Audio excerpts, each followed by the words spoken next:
Dear church, let's talk ministry with Joey Sparks.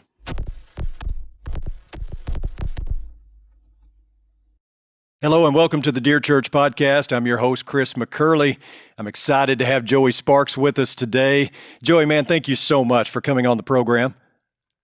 You're very welcome. Thank you so much for the invitation. Yes, sir. So, this series has been kind of highlighting some of our younger ministers coming up in the brotherhood, making an impact, and there are so many of those. I've said that, I think, every time I've introduced this series. There's so many that we haven't gotten to. I'm highlighting about 10, and you're the bitter end, buddy. You're closing it out.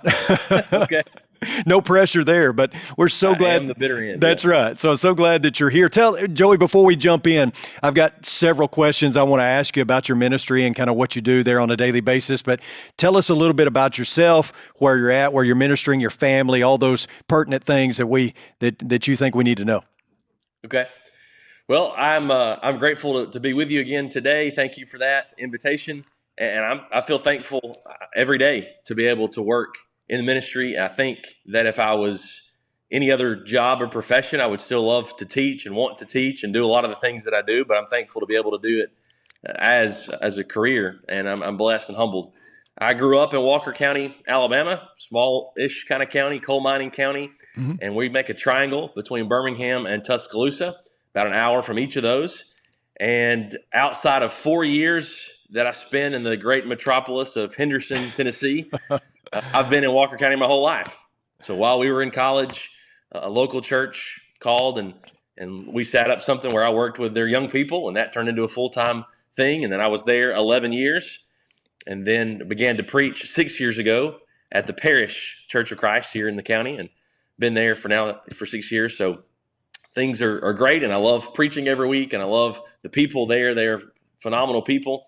And they're good to me. They're good to our family.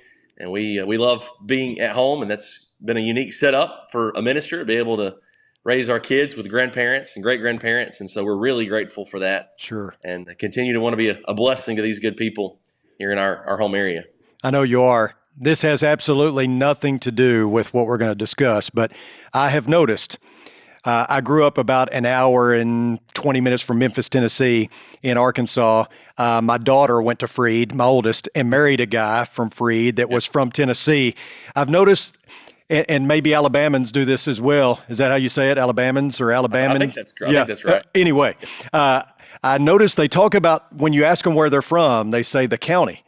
That's so foreign to me because, the gentleman that my oldest daughter married, he said, I'm from whatever the county was. And I was like, well, that doesn't help me. I have no geographic reference, where you're from. Right. But you help me by saying, the triangle, Birmingham and Tuscaloosa. I'm not sure where that originated, but everybody talks in terms of their county. See, nobody does that in West Texas. That's funny, yeah. Yeah. You have some big counties out there, right? Yeah, it's there. You may drive 10 miles before you see another person. But anyway, so tell us your story, Joey. How did you get into ministry? Was this a lifelong dream? Did it just fall in your lap? How did you come to get into preaching?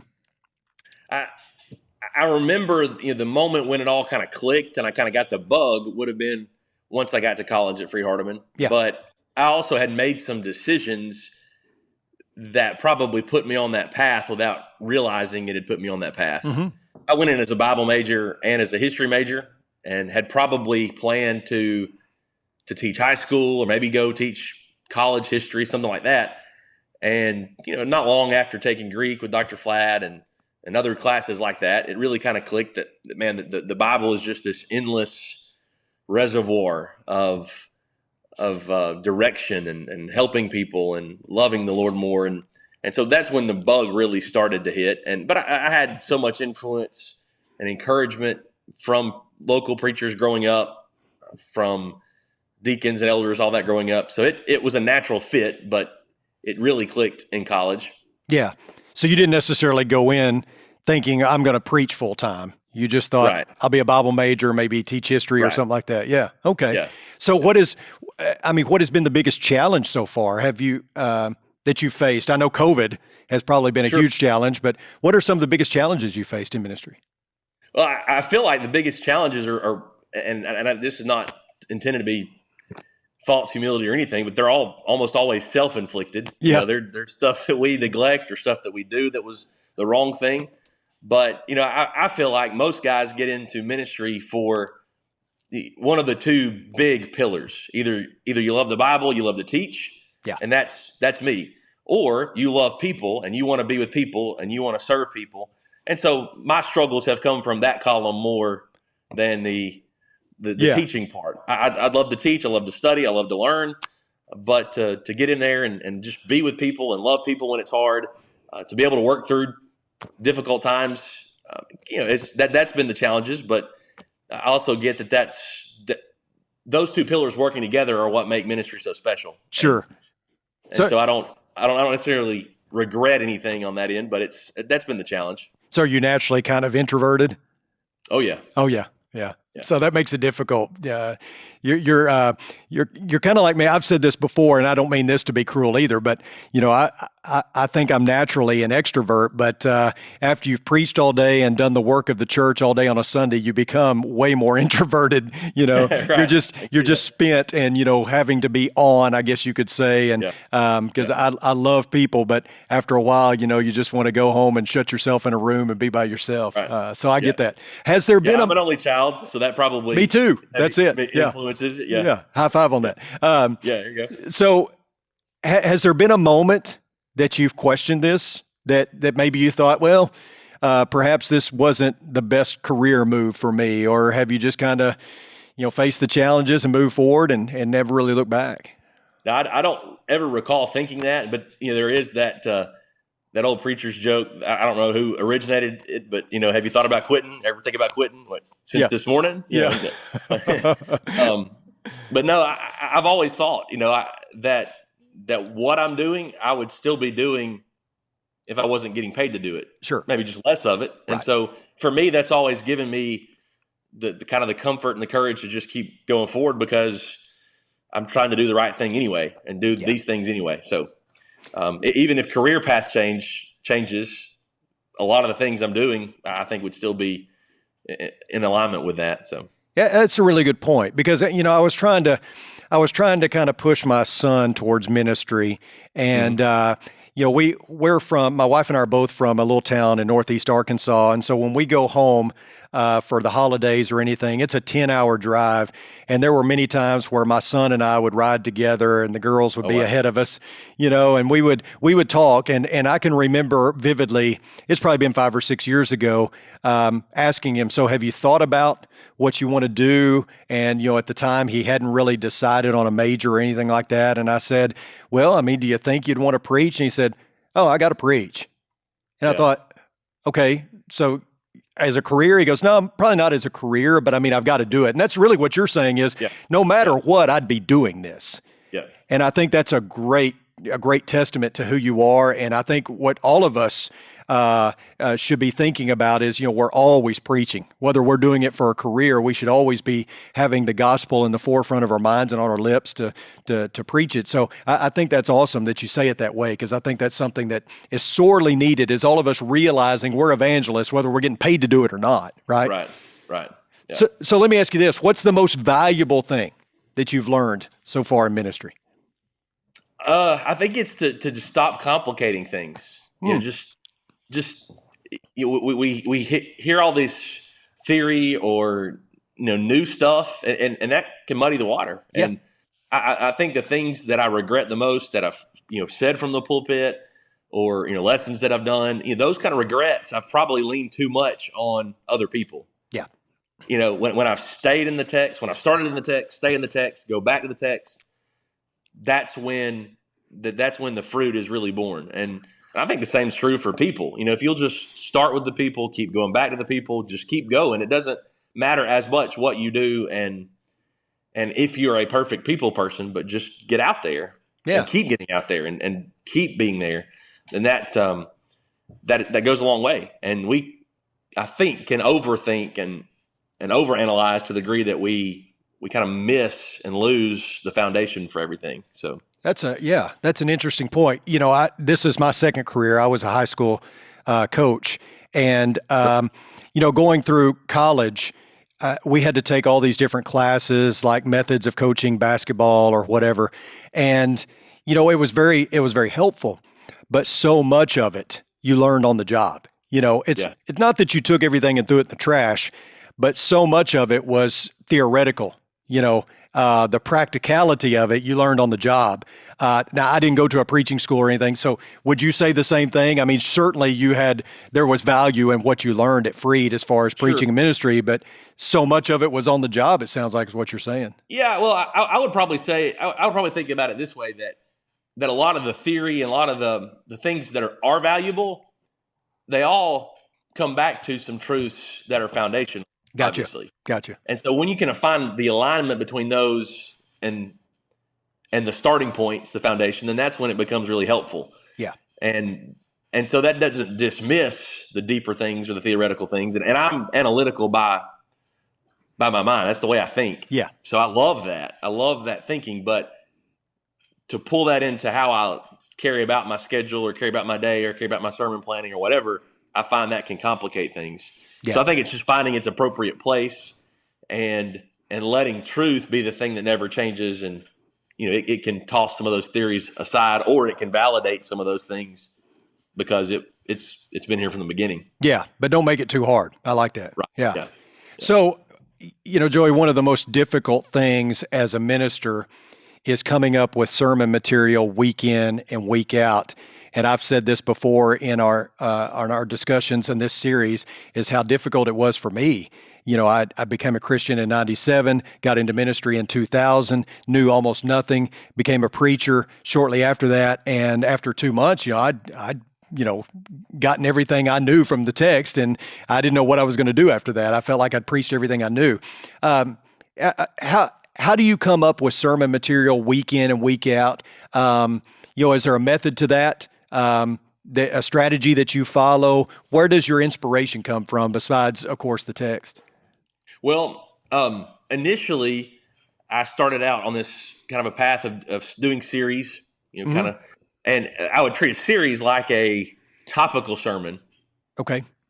But then within each single sermon would be more or less expository or textual to try to get deeper. But I see the value in trying to preach through an entire book or a section of a book, something like that. And I did that largely because of the COVID stuff. I started on May 31st of 2020, and we went through Mark. Okay. And the idea was the same good news that saved us is going to be the same good news that sustains us. That's what's going to keep us going. Yeah, good point. Whatever. And so it was neat to just go through and have to answer some of the difficult questions that the text presents, that life presents, and the text answers. And so I'm shifting, and in 2021, I'm going to try to do more of letting the text even kind of plan the sermons. Yeah. And I have that struggle every week. Yeah. But it's from the other side. It's trying to figure out what not to preach. Right. Because I could preach a 45, 50-minute sermon every week if they would let me, or if I wouldn't exhaust myself doing it. And so the last push every week is always for me to edit and keep cutting to get it down to where it's clear, to where it's helpful, and hopefully closer to 30 minutes. Yeah. So it's constantly trying to figure out what is most important and what needs to be said. And I try to use my weaknesses some on that. I don't know who said it, but if you preach from your weaknesses, you'll never run out of material. Right. And so there's some of that. And I try not to be super hyper focused on clear things going on in the church. I don't want to be the one that comes up to the pulpit with an axe to grind about what's going on amongst us. I agree with that. And maybe if we do, let's just address that we're talking about this on purpose. Yeah, right. So tell us a little bit about the makeup of the church you're at, the demographic and all that, because I want to dive into what a typical work week looks like for Joey Sparks. I mean, are you preaching twice a week, teaching Bible class every week, doing the bulletin, all that kind of mowing the yard? I mean, what is your? Yeah, I don't mow the yard. We've got good deacons that help take care of those kind of things. But I am the secretary too. I do the bulletin and Facebook stuff, all that. We're pre-pandemic. Our numbers are about 150, 160 every Sunday morning. And so got a good group. And And we've got a lot of young families with young kids. We're looking at, I think this is our 4th year in a row with at least 3 babies will be born. We'll have 4 born in 2021, Lord willing. So, wow, to be that size of a congregation and to have that number of young families and young children, it's a tremendous blessing. That is. And we're really excited about that makeup and about those people. Yeah. So given all that, Yep. how do you balance your time? What does a work week look like? Typically, I like to think of it 8 to 4, 8 to 5 in the office. But yeah. Some of that, maybe shave off 2 or 3 hours at the end of each day to go catch up with people, see people. I try to take Friday, Saturday off. Mm-hmm. That's shifted to Wednesday instead of Friday during the pandemic. But the girls, the local schools here go Monday, Tuesday, Thursday, Friday. Okay. And they do a virtual day on Wednesday. So it's just been easier for me to stay at home with them on Wednesday. And yeah. So Wednesday, Saturday right now kind of are what I try to do off days. But I'll tell you, I'm not great on time. So sometimes it leaks, and that's sure. fine. Sure. Well, I mean, as preachers, we always want to hit a home run on Sunday, but you've got other tasks that you've got to tend to there. Like you mentioned, the secretarial work and all that. Do you just lock yourself in your office at some point and say, no distractions, I got to get this done? I mean, how do you do that? I mean, there's a little bit of that, but it's probably more of I just stay up as late as I need to do to finish it. Gotcha. Like that. Probably it doesn't happen every week, but if there needs to be one night a week where I stay up till midnight or 11, whatever, then to knock it out, okay, I'll do it. Yeah. So okay, so you're a stay up late guy. I'm a get up early guy. Well, yeah. By practice, I'm a stay up late guy. Okay. Yeah. But in my mind and what I would love to be is like you would be a wake up early guy. Yeah. I love every morning I wake up early. I love it and I don't regret it. Yeah. But it's a struggle physically sometimes to just do it. Yeah. But it's always benefited me when I do it. And so I've tried to get in the habit and the routine of doing that more. Yeah. But I do like to get at the office at 5, 6 o'clock, nobody else there, have my coffee. You can get a lot done before the commotion sets in. But I mean, I'm sure it's the same way after the girls are gone to bed and, right. You can stay up late and do that. I know, I have preacher friends that'll stay up till 1 or 2 in the morning. And by 9 o'clock, I'm ready to go to sleep, so yeah. I just can't do that. But whatever works for everybody, right? Right. So let me ask you this. Sure. Who have been some of the biggest influences on your life and kind of led you to this point? Well, I mean, clearly my parents have always been a faithful source of encouragement and inspiration. They've used their lives, their talents for the good of the church and the glory of God. And so I'm thankful for that. But, I always had great encouragement from ministers growing up. And I was friends with their sons, David Wade, way back, and then Glenn Colley, and then Chuck Webster came in after Glenn, and Chuck and I had a great relationship, still do. And so all those local preachers played huge roles. And then when I was a youth minister, Kerry Richardson and Mark Howell, I got to work with them as they were the preaching ministers. Mm-hmm. And then at Freed-Hardeman, the list is too long to really get into. But Dr. Dow Flatt and David Powell, Billy Smith. Yeah, I think Jesse Robertson, I had him for some of his first classes at Freed-Hardeman, so that was neat, and I had a great relationship there. But then there's also, I think, probably 8 to 10 adults who I grew up with, maybe friends' parents or deacons or elders that were just always encouraging and always pointed us in the direction of Freed-Hardeman or pointed us in the direction of teaching and those kind of things. And so you hear a lot of these studies about how many relationships teenagers need before they graduate. And I got to thinking, well, I had that. Yeah. And I'm thankful that I grew up with adults who were faithful and who encouraged me. And so they're irreplaceable in terms of their influence and me being able to know the Lord and how to use these talents to serve Him. You mentioned David Powell and Jesse Robertson, 2 guys that I respect greatly. Like I said, my oldest daughter went to Freed. My other 2 are currently at Harding.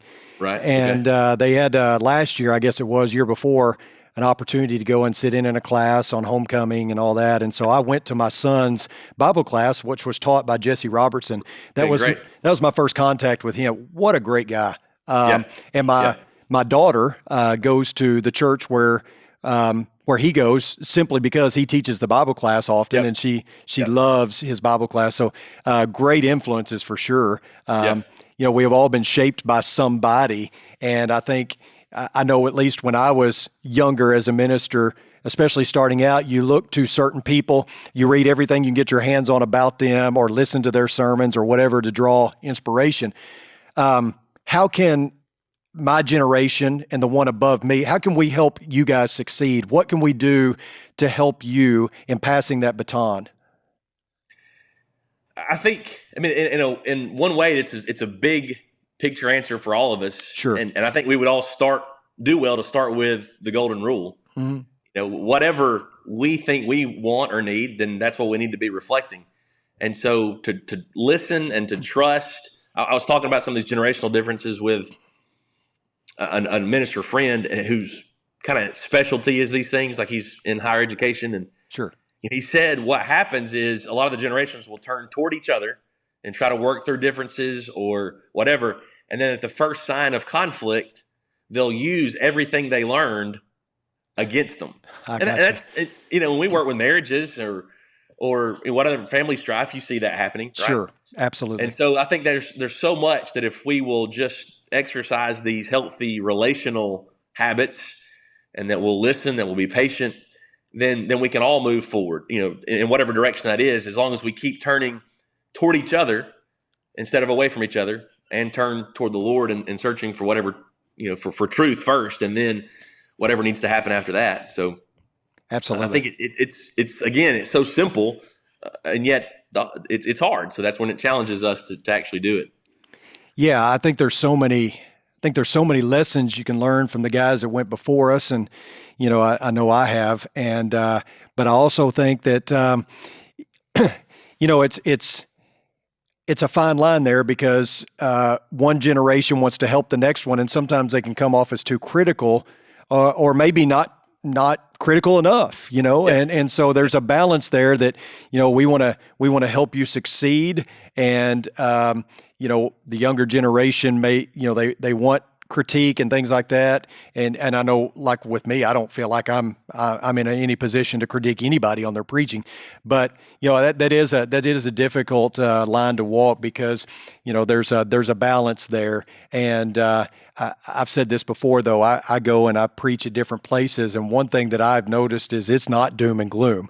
The church is in good hands, and we've got a lot of great talent coming up that are going to lead us into another phase of the church, and going to do a great work. So I'm encouraged by that. I think our generation can help you guys by getting out of the way to some degree.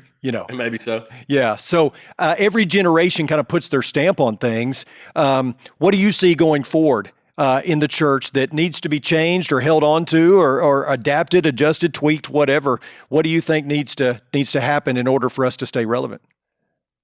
Well, this pandemic era has forced our hand, and it's just sped it up. It was coming already. It didn't change anything. Right. But it's sped up the emphasis and the necessity of technology.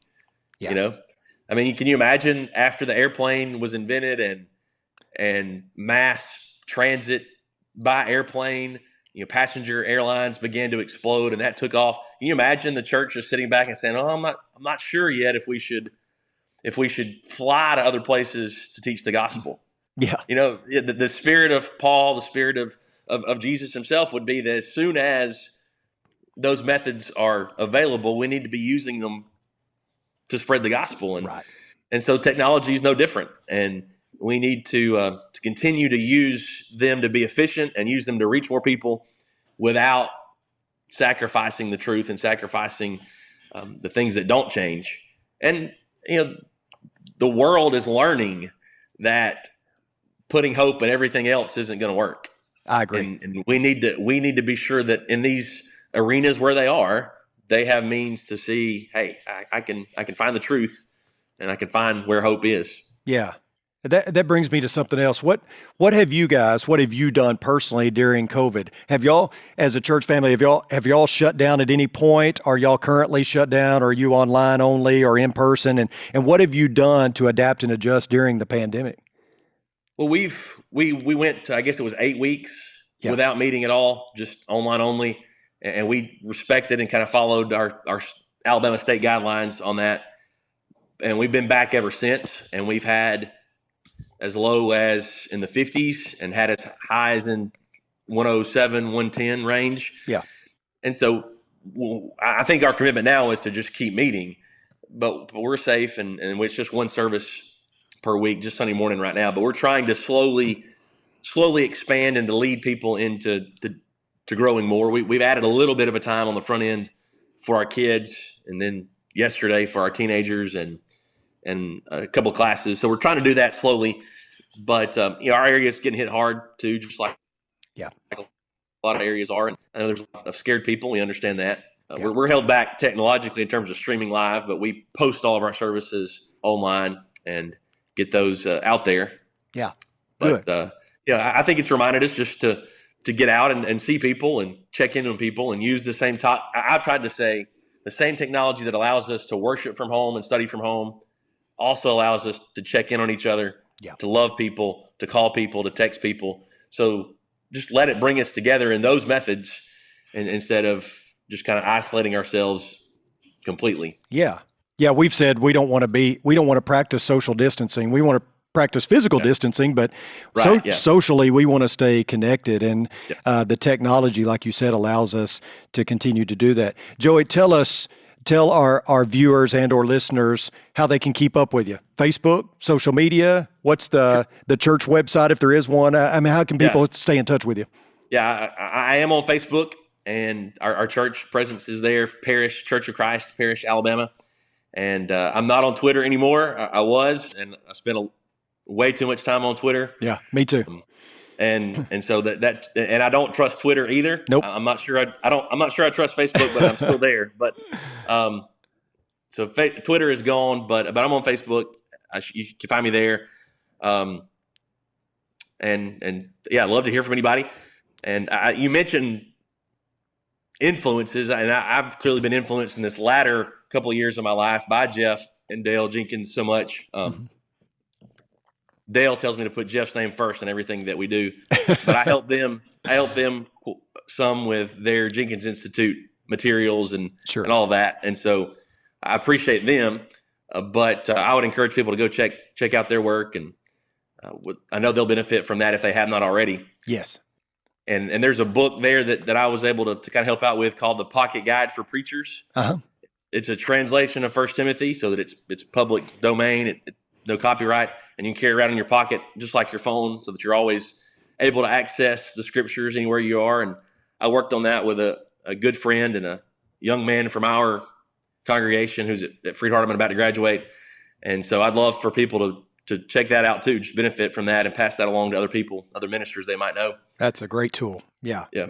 And the Jenkins Institute is a great resource. So yeah, thank you for plugging that. And I want to let our listeners and viewers know that if you have a question or a comment, you can email me at chris.mccurley@rippleoflight.com. If you have a specific question for Joey, we'll make sure that he gets it, forward it on to him, and I'm sure he'd be glad to answer any question that you might have as well.